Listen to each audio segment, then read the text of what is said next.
Hello, everyone, and welcome to another edition of the Daily Crow. It has been a while. I am Chris Phillips of the Spurs Up Show, coming to you live. I want to talk about what happened over the weekend. We are finally back. I told you guys that once South Carolina won an SEC baseball series, I would be back, and here we are. We're going to talk about South Carolina winning 2 of 3 over Kentucky. Before I get into all of that, this is a broadcast brought to you by our friends over at SeatGeek.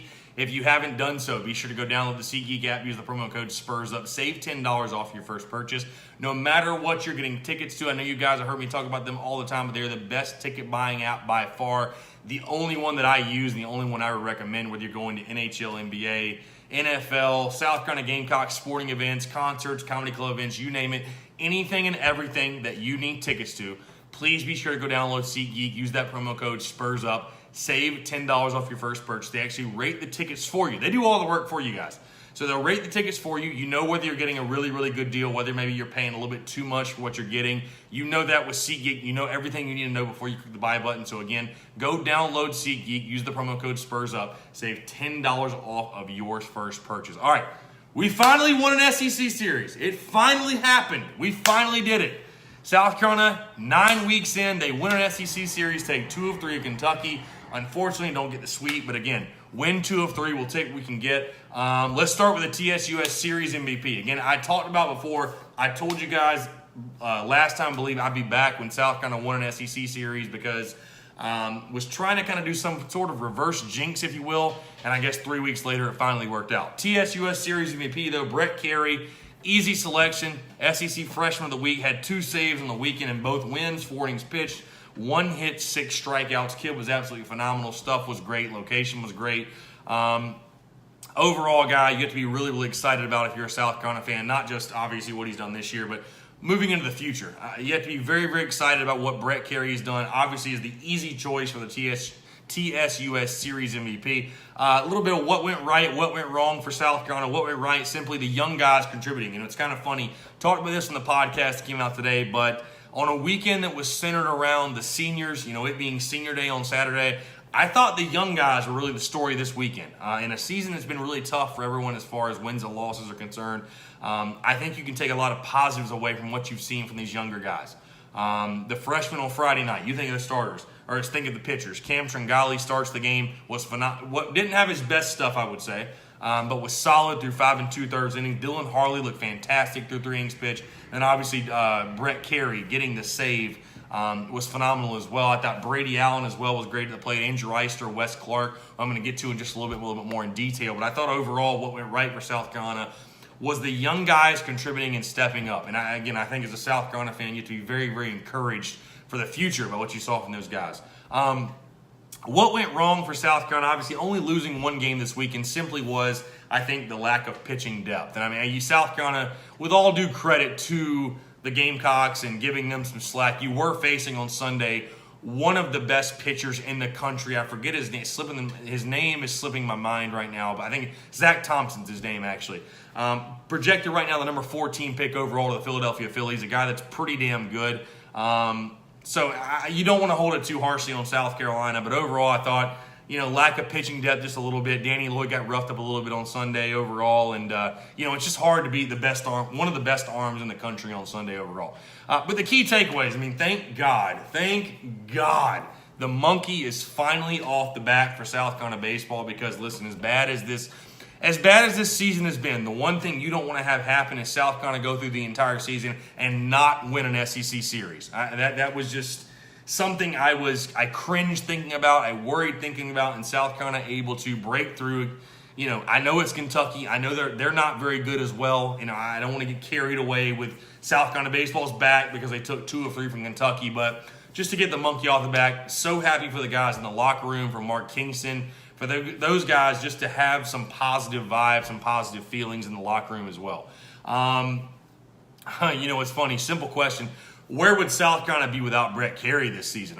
Dude has been phenomenal for Carolina. SEC Freshman of the Week, like I mentioned. He was obviously our MVP of the series. And a guy that's just I'm just so excited to see what his development is like for South Carolina as far as how he moves throughout his career. I mean, a dude that has been, since the Clemson series, has been absolutely untouchable for South Carolina, and a guy that I think we're going to see a lot more big things out of. I don't know whether it's going to be in a starting role, in a closing role, in a middle relief role, but I think Brett Carey, what he's shown, the poise, obviously the stuff, the location, things of that nature, but the things that are the intangibles, if you will, what he has shown South Carolina, what he's shown the coaching staff, so excited for what Brett Carey is going to do in a Gamecocks uniform.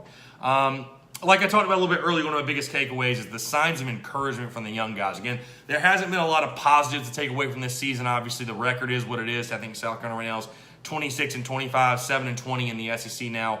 But the young guys that you're seeing develop, I think, is one huge thing Gamecock fans can take some positive things away from, because 2020 is going to be a big year for South Carolina baseball as far as bouncing back, making the postseason, getting things on the right side of things, getting back to the postseason, things of that nature.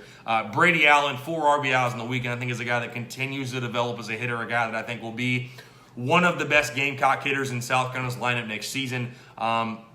Andrew Eister overall on the weekend had a home run. I believe he had 3 RBIs on the weekend. A guy that I believe actually will be South Carolina's best returning hitter in their lineup, will be either their 3 or 4 hole hitter next season. A guy that I'm very, very excited about. I know he's not a true freshman, but he is a transfer. He's a JUCO transfer. He's a sophomore this year, so still kind of consider him with the new guys, if you will, the freshmen, if you will.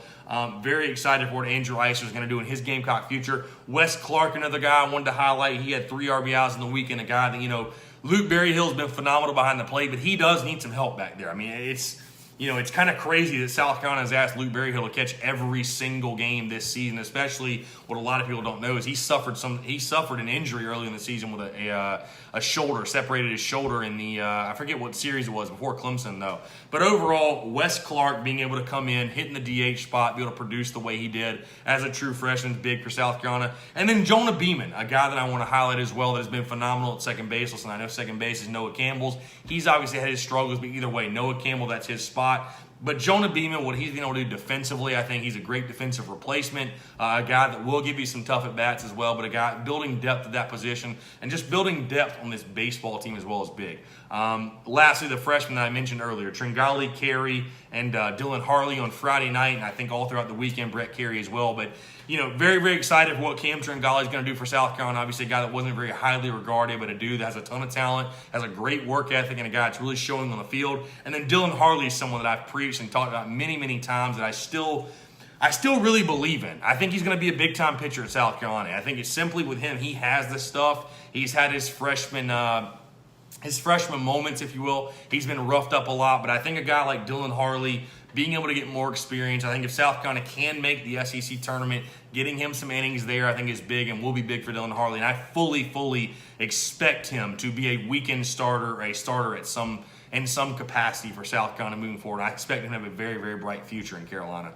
The SEC tournament standing, something to talk about. Obviously, Carolina sitting right now on the outside looking in. Alabama's the number 12 seed, obviously, this upcoming weekend. I'm going to come back to you guys on Wednesday, I believe. Wednesday or Thursday? Probably Wednesday, though, because the series starts on Thursday. Going to come back to you guys, talk about that series, obviously what it means. But overall, South Carolina sitting on the outside looking in because Alabama holds the tiebreaker. Obviously, this upcoming weekend is very huge for South Carolina if it wants to make Hoover. But obviously, to win 2 of 3 over Kentucky was big for this team in regards to its chances of getting to Hoover and the SEC tournament. What's next for South Carolina? Gamecocks take on USC Upstate at Founders Park Tuesday, the last home game of the season. If you haven't done so, get your tickets and go out to that one, support the boys. And then Thursday through Saturday, Gamecocks go to Stark Vegas and take on Mississippi State again. I'll have full preview of that series coming up probably Wednesday for you guys. So overall, that's going to do it for me. Again, so glad to be back. The Daily Crow, I kind of forgot what it felt like. But no, great to be back and talking with you guys. So happy with the guys in the locker room again to win a series, take 2 out of 3. Gamecocks, again, just finally get that ugly monkey off their back and get their first SEC series win. Excited for I think that, this season has been tough, but there are a lot of things to be excited about as far as these young guys that are contributing and, guys that are going to wear the garnet and black, 3-4 years down the road. I do want to mention the seniors this weekend. Appreciate all those guys, TJ Hopkins, Chris Cole, and Jacob Olsen. I know I'm not mentioning all of them, but those main 3 guys Appreciate what they did, Garnet and Black. Appreciate those seniors. And, you know, I know a guy like TJ Hopkins was able to have a big weekend as well. So awesome to see. But overall, I think South Carolina, pivotal series coming up. We'll talk about it on Wednesday. If you haven't done so, download SeatGeek. Use our promo code SPURSUP, save $10 off your first purchase and get your tickets there. But overall, appreciate you guys tuning in, and we'll talk to you soon. Thanks.